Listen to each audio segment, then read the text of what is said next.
I want to start today with a very simple visualization. I want you to imagine you're holding a hammer. A heavy, sturdy, reliable hammer. It feels good in your hand, right? You know exactly how to use it. You've used it 1,000 times. Now, imagine I put a problem in front of you.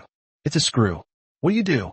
If you're honest, a part of you, a very small part, thinks, maybe I could just hit it really hard and it will go in. Now, imagine the problem is a dirty window, or a software bug, or a relationship argument. If you still want to use that hammer, we have a problem. Today, we are going to deconstruct one of the most pervasive cognitive biases in human history. It is formally known as the law of the instrument, but you might know it by its famous maxim, coined by the psychologist Abraham Kaplan and popularized by Abraham Maslow. I suppose it is tempting, if the only tool you have is a hammer, to treat everything as if it were a nail. This sounds like common sense, doesn't it? But over the next 10 minutes, I'm going to show you that this isn't just about tools. It is about how our brains differ in processing reality.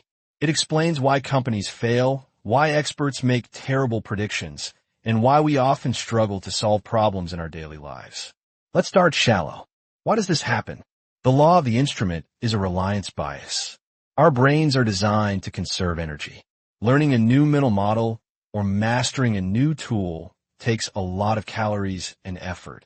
Using a tool we already know, that's easy. It feels safe. Example 1. The Excel. Let's look at a relatable example. We all know the spreadsheet person in the office. Let's call him Bob. Bob is a wizard at Microsoft Excel.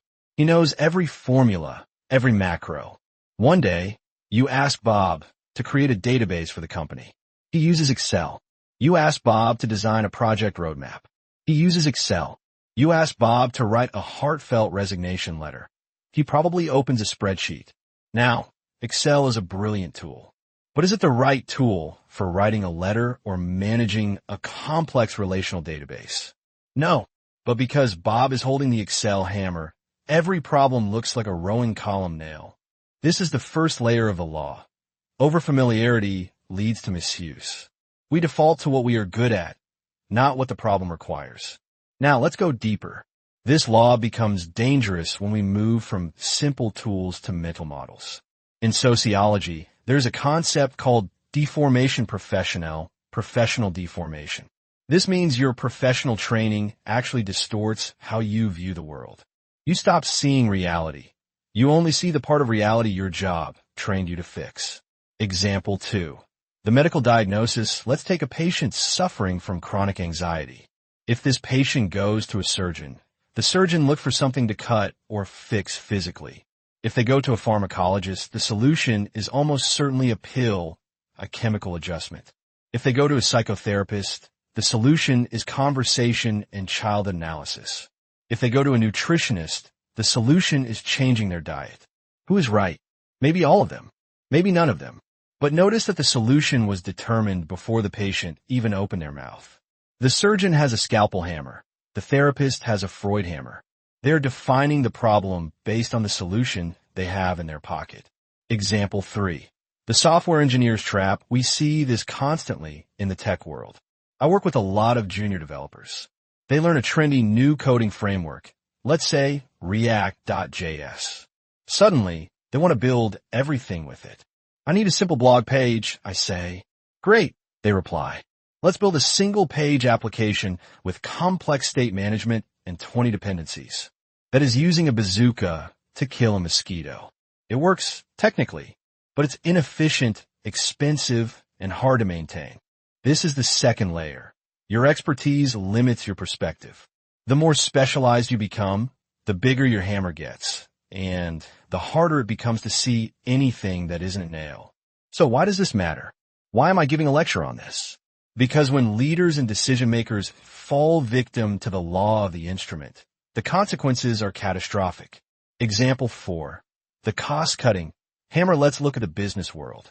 Imagine a CEO who made their reputation as a turnaround king, an expert in cutting costs to save money. That is their hammer. They are hired by a new company. This company isn't suffering from high costs. It's suffering from a lack of innovation and poor culture. But the CEO only knows one way to work. So what do? They start firing people. They cut the R&D budget. They slash the cafeteria perks. The result? The company becomes profitable for 1 quarter, and then it dies. Why? Because the problem was innovation, but the tool used was austerity. The CEO treated a creative problem like an accounting problem. Example 5. The AI hammer. Current context. Let's bring this right up to the present day. Artificial intelligence. Right now, generative AI is the biggest, shiniest hammer humanity has ever invented. Suddenly, every startup, every student, and every writer is trying to use AI for everything. We are at risk of forgetting how to think critically because we're trying to force this new tool onto every aspect of human existence. Just because you can use AI to solve a problem doesn't mean it's the optimal way to solve it. Sometimes, the best tool is a pencil and a piece of paper. So how do we fix this? How do we put down the hammer? The solution comes from the legendary investor, Charlie Munger. He advocated for something called a latticework of mental models. The idea is simple. You cannot rely on just 1 or 2 models. You need to study history, psychology, mathematics, engineering, and biology. You need a toolbox, not just a hammer. Audit your toolkit. Ask yourself, what is my hammer? Are you a logic person who ignores emotions? Are you an emotion person who ignores data? Invert the problem. Before you rush to solve a problem, stop. Ask yourself, if I didn't have my favorite tool, how would I solve this? Collaborate. If you have a hammer, find someone who has a screwdriver. Diversity of thought isn't just a buzzword.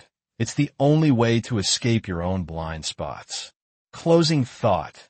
The law of the instrument teaches us that how we define a problem is often more important than how we solve it. Don't let your tools define your reality.